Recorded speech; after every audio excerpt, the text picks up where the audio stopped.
Bonjour à tous, aujourd'hui je voulais vous parler de Maurice Mességuet, qui est un médecin et qui est considéré comme l'un des précurseurs de la phytothérapie en Europe.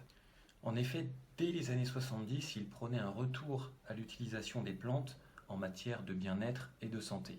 Il a contribué à vulgariser l'utilisation des plantes médicinales, notamment grâce à son livre qui s'appelle Des hommes et des plantes, qui a été publié en 1970 et qui a été traduit dans plus de 27 langues. Alors je voulais vous lire un passage de l'un de ses livres, donc le voici, donc c'est un vieux livre qui s'appelle C'est la nature qui a raison, donc de Maurice Mességuet. Donc c'est un très vieux livre et il a vraiment l'odeur de ces vieux livres, qui est vraiment l'odeur du vieux papier en fait, qui est resté longtemps fermé dans les bibliothèques. Et donc j'adore personnellement cette odeur. Donc pourquoi je voulais vous lire un chapitre, enfin un passage plus exactement de ce livre. Donc dans ce livre, il décrit un peu toutes les utilisations, les bienfaits des plantes, des fruits et des légumes et leur capacité en fait à guérir les maladies ou les symptômes que l'on peut avoir. Et ce bouquin, c'est vraiment une vraie mine d'or encore aujourd'hui. On a l'impression de redécouvrir des choses parfois quand on lit des articles de blog sur internet. Mais lui déjà à son époque, il maîtrisait vraiment très bien la connaissance des plantes en matière de santé et de bien-être. Donc on revient un peu aux méthodes ou aux remèdes de grand-mère, je dirais.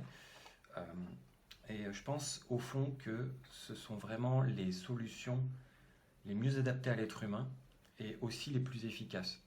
Donc je ne vais pas vous lire un passage sur une plante précise. Je voulais vous lire un passage.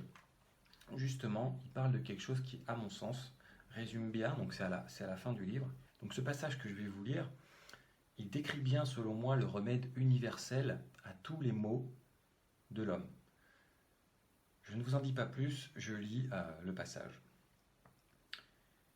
Il faut ainsi faire plaisir à soi-même, par 1000 petits gestes naturels, et non frelatés.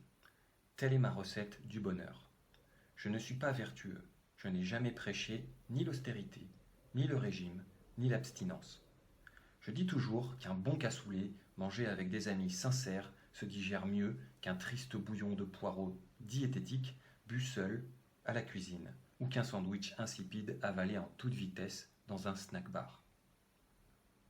Bien sûr, il faut que le cassoulet soit préparé avec soin et à base de produits purs, alors que le bouillon et le sandwich sont parfois des aliments morts ou nocifs. Mais surtout, le cassoulet, dégusté parmi les rires, avec des gens qu'on aime, sera accueilli par un estomac détendu, paisible et déjà préparé par la salivation de la gourmandise.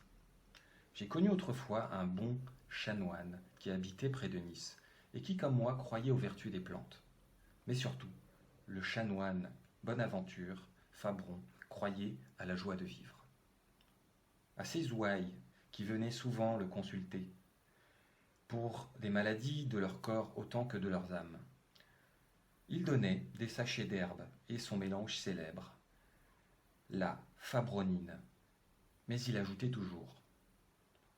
Et de temps en temps, offrez-vous une petite noce, la petite noce du bon chamoine, au niçois qui mal y pense. N'avait rien à voir avec le fruit défendu.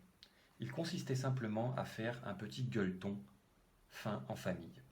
Outre le coup de fouet que cela donne au corps, en le forçant à faire un effort inhabituel d'assimilation, de telles agapes apportent de grands bienfaits psychologiques. Le docteur Ambroise Paré, dont le succès en chirurgie sont universellement reconnus, organisait de petites noces pour ses opérés. Il étudiait avec soin le menu des convalescents et y apportait des extras qui n'étaient pas prévus par les économes des hôpitaux généralement peu inspirés. Il poussait même le souci du bien-être de ses malades jusqu'à leur offrir parfums et musique choisis par ses soins. Tantôt, il leur faisait sentir les fleurs de nénuphar, broyées dans l'eau de rose, et tantôt, il faisait venir des musiciens pour leur donner une aubade pendant leur repas. On raconte même que dans les cas de lent rétablissement dû à un état dépressif marqué, Il invitait de joyeux drills campagnards, les plus souvent à venir bombocher auprès de ces malades et s'enivrer sous leur nez, pour leur montrer que des visages hilars. Cultivez donc le rire, plante vivace. Il a sa place dans votre jardin intérieur. Cultivez aussi l'art d'aimer. Si je devais choisir ma devise, je crois que je dirais « j'aime aimer ». Il faut aimer d'amour les choses comme les gens, et ne pas craindre la passion, sous prétexte qu'elle apporte aussi des peines. Je me suis piqué les doigts aux épines bien souvent en caressant les roses rouges, ma fleur préférée, symbole de passion dont je m'entoure. Mais je continue à les caresser, car la goutte de sang qui perle sur mon doigt est bien dérisoire à côté de l'afflux de sang bouillant qui monte au cœur chaque fois que cela me touche. Bien tristes sont les hommes qui ne connaissent plus ces bouffées de chaleur subites à tout propos. Le rose qui monte aux joues ne doit pas être réservé à la jeunesse. Il y a des vieilles dames qui rougissent encore en recevant une rose. Ne les en privez pas, et cultivez aussi tout ce qui fait rougir des mois. C'est peut-être une chose bien simple, et que vous ne soupçonnez pas. Une fleur qu'au matin vous trouvez dans votre jardin. Un mot d'enfant, un souvenir de jeunesse, une tâche bien accomplie. De toute façon, il ne peut s'agir que d'une chose naturelle, car l'artifice est froid et ne cause pas ces bouffées de chaleur au cœur. Évitez toute passion, garder un visage fermé et un cœur de pierre, c'est s'entraîner à la mort. Mais est-ce bien là notre but ? Ne vaut-il pas mieux s'entraîner chaque jour à la vie et que la mort nous prenne un beau soir par surprise ? L'amour, donc, peut faire des miracles. Que des fois des malades, tristes, perdus, ont trouvé la guérison parce qu'ils étaient tombés amoureux. Les laiderons y trouvent la beauté, dit-on, et les vieux, la jeunesse. Max Jacob a écrit « Un vieillard ne dit pas « je t'aime », il dit « aimez-moi ». À mon avis, c'est une erreur. On peut dire « je t'aime » à tout âge. C'est le meilleur moyen de rester jeune. Aujourd'hui, on sait que les activités sexuelles ne sont plus forcément liées à la reproduction. Selon les travaux de Master et Johnson, qui actuellement aux États-Unis font autorité, prenant la relève du rapport Kinsey, hommes et femmes peuvent jouir d'activités sexuelles normales jusqu'à un âge avancé et s'en trouver fort bien, à condition qu'il n'ait jamais dételé.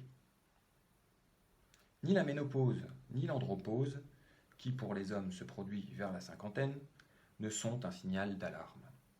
Je connais dans nos campagnes de ces vieillards très verts qui honorent encore leurs femmes et s'en vantent, car ils n'ont pas connu le traumatisme de l'homme des villes, complexé à force de ne voir toujours autour de lui, sur les écrans de cinéma, sur les affiches de publicité ou dans les romans, que de jeunes corps faisant l'amour. Près de chez moi, je connais un presque centenaire, il est âgé actuellement de 95 ans, qui m'a déclaré avoir encore un certain appétit pour la bagatelle. « Savez-vous, monsieur le maire, me dit-il, qu'à mon âge, j'ai encore de bons moments.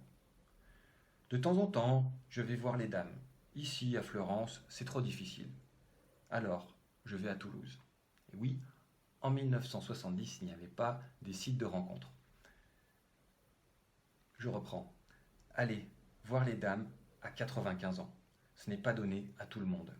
Peut-être le gaillard se flatte-t-il un peu. En tout cas, il n'hésite pas devant les moyens brutaux pour garder la forme. Afin de se fouetter le sang, il a de coutume de se rouler tout nu dans les orties de son jardin. Je n'ose proposer ce traitement de choc à mes malades qui souffrent de varices, de troubles de la circulation ou d'indifférence sexuelle. On me rirait au nez. Et pourtant, cet homme n'a-t-il pas raison puisqu'il s'en porte bien et qu'il a encore, selon lui, de bons moments. Tout au long de sa vie, donc, il faut traiter l'amour avec le respect qui lui est dû. Pas trop de pruderie, ce serait mépriser une fonction essentielle de l'homme donnée par la nature. Pas trop de légèreté non plus, il serait dommage de gâcher une si douce activité. Donc j'imagine que vous avez compris le sens de ce passage.